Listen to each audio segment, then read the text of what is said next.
I'm going to start this episode off reading a DM I got from a follower. Hey girl, I really hope you answered because I need advice on what to do if my son sees me doing makeup or painting my nails. Like, I literally have no idea what to say. I didn't comment this because it's low-key controversial and I didn't want to put you in a position of being canceled. I'm trying to be woke, but I don't know. Do I say no, this is only for mom, or do I do it?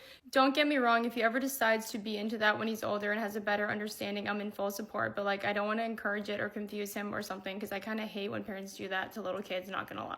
Now, it's ironic that she said she DM'd me that because she didn't want me to, answer this publicly because she didn't want me to, get canceled. But the thing about this little podcast thing I'm trying to do here is first of all, I don't want to be boring as fuck.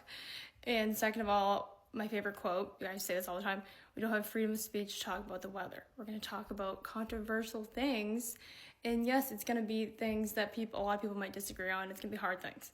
And that is a really good question because I remember feeling like that when Jay was born. What would I do? I'm the type of parent that is kind of obsessed with the idea of seeing who my kids become with as little influence and interference from the outside world as possible. So that's why I always try to remain neutral. I don't want to influence them in either direction. I want to see who they are without my input. Also, I know this is controversial, but if I could choose for my kids to either be straight or gay, I'm going to choose straight. I know every parent can understand that it's like I'm hearing the question, do I want my kid to have an easy life or a harder life? Obviously being gay comes with way more struggles, and I just want my kids to have the easiest life possible. And the thought of someone not accepting them or them not being able to feel like they can be exactly who they are at every moment of their life, that terrifies me. So obviously I want them to be accepted by society.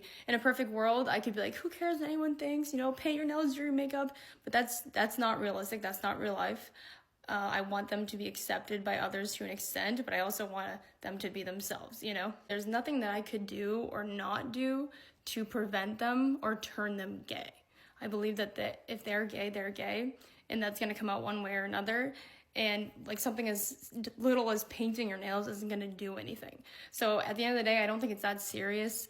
What would I do in that exact circumstance if Jay said, hey, can you paint my nails?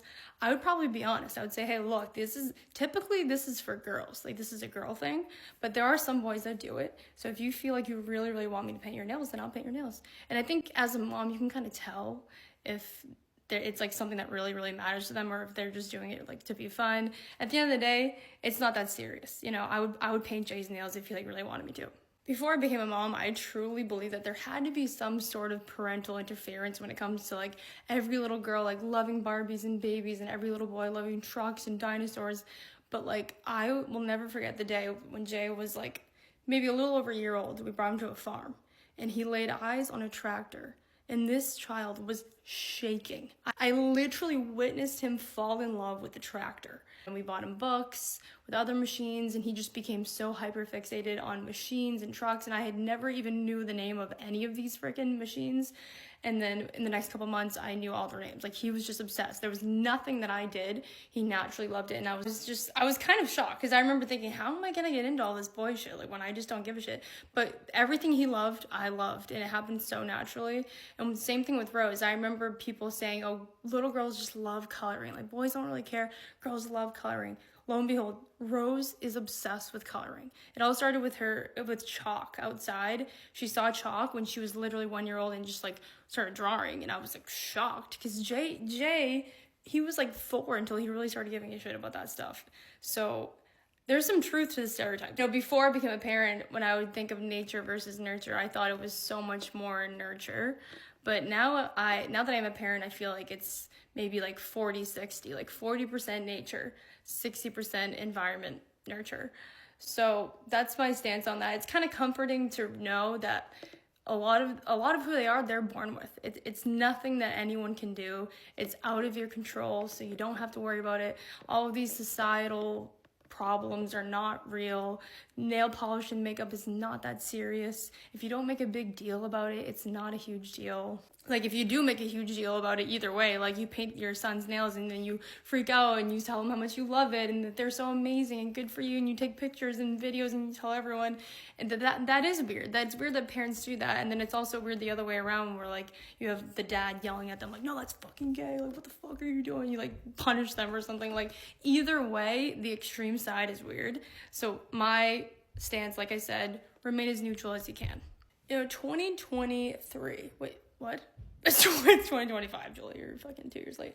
2025. This is my like statement of the year. Okay, I always talk about how I dedicate the first 2 years of my kid's life to them. Like, I did it for Jay. I'm doing it for Rose. Rose is gonna be 2 soon, and I'm going to slowly find parts of myself back. Because I'm not gonna lie, I have gotten lost in motherhood.